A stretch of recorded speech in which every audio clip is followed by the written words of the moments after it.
আমি এখানে এসে আমরা দেখলাম যে ওখানে লেখা আছে যে দলীয় সিদ্ধান্তে করা হয়েছে, এটা আমার ধারণা নেই, কারণ দলীয় এইভাবে সিদ্ধান্ত দেওয়ার কথা নয় আমি যতটুকু জানি। কারণ জামাতের যারা কেন্দ্রে পলিসি লেভেলে যারা কাজ করেন তারা কিন্তু, আমি এখন যেভাবে কথা বলছি তাদের যতটুকু আমি জানি, জাহিদ ভাই তো তোমাদের সাথে অনেক টকশো করেন, পলিসি লেভেলে এই ধরনের কোনো ভাই এটা কিন্তু আবার একটু বলে রাখি, এটা আমি বানাই নাই, আমি যে দেখলাম, যে চোখে দেখলাম, তাতে বিশ্বাস করতেই হচ্ছে। আমির হামজার সম্পর্কে যে কথাটা বলা হলো, তাকে 2-3 বার সতর্ক করা হয়েছে, শুধু জাহাঙ্গীরনগর না, ঢাকা ইউনিভার্সিটির সম্পর্কে একটা কথা উনি বলেছিলেন। তো তাকে সতর্ক হয়েছে, পরে বলা হয়েছে যে আপনি মিডিয়াতে কথা বলা বন্ধ করেন এবং শুধু ভোটের ক্ষেত্রে কথা বলেন, এবং উনি সতর্ক হয়েছেন এবং ক্ষমা চেয়েছেন প্রকাশ্যে, এবং সেটা মিডিয়াতেও আসছে।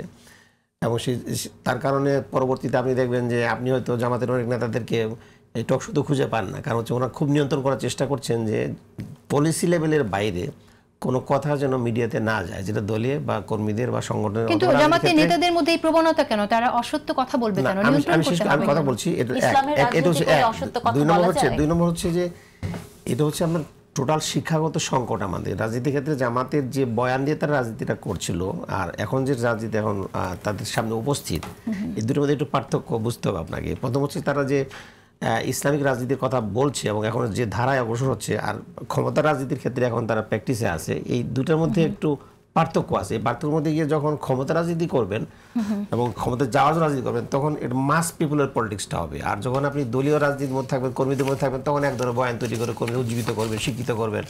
এই জায়গা দিয়ে জামাতে একটা সংকট আমরা খেয়াল করছি। আপনি যেটা বলছেন সেটা নিঃসন্দেহে কথার, এই জায়গা দিয়ে এই জিনিসটা করছে। আর মাঠ পর্যায়ে বা তৃণমূল পর্যায়ে কিন্তু এটা না, যারা এই কথাগুলো বলছেন সাথে সাথে সতর্ক করছেন বলতে। আমি এবং এই মিডিয়ার মাধ্যমে আপনাকে একটা তথ্য দিতে চাই, যতটুকু আমি জানি জাহিদ ভাই ভালো বলতে পারবেন। বিএনপির যে 237টি নমিনেশন দেওয়া হলো, এর মধ্যে একটি স্থগিত করা হয়েছে সাথে সাথে, এটা বোধহয় আপনি জানেন নলেজ আছে কিনা, এবং আমি খুব ধন্যবাদ দেবো বিএনপিকে। সেখানে আমি ঘটনাটা জানি, মিডিয়া এখন বলছি না, আমি এমন একটা ঘটনা করেছেন যেখানে পার্টির পলিসির বাইরে উনি যখন নমিনেশন পেয়েছেন কথা বলে ফেলেছিলেন, একটা কথা বলে ফেলেছিলেন, সেটা নোট করা হয়, সাথে সাথে কিন্তু তার নির্বাচন স্থগিত করা হয়েছে। এটা গুড এক্সাম্পল আমি বলবো। এভাবে রাজনৈতিক দলগুলো শক্তিশালী অবস্থা নেওয়া উচিত, যে দলের পলিসির বাইরে ইসলাম থেকে কথা বলে না। আর নাইনা আপা যেটা বলছেন একটু সংশোধন করে দিই আমি জামাত আমেরিকা যে কথাটা বলেছিলেন, সেখানে কিন্তু ওই 5 ঘন্টা নারীদের কথা যেটা বলা হয়েছে, ওখানে বলেছিলেন মাতৃকালীন সময়ে। পরে উনি ব্যাখ্যা দিয়েছেন, পরে ব্যাখ্যা আমি কোর্ডিনেটর করে বলছি, এবং সেটা আমি ভিডিও নিজে দেখেছি তার কথাতে, এবং আমি আবার টেলিফোনে কনফার্ম করেছি যে কথাটা এভাবে আসলো, যে আসলে সকল নারীদের জন্যই কিনা, কারণ এটা তো কোনো মানে ডিসাইসিভ কিংবা একটা পলিটিক্যালি কি বলবো ডিবেটের মধ্যে দিয়ে তৈরি করা কোনো বক্তব্য নয়।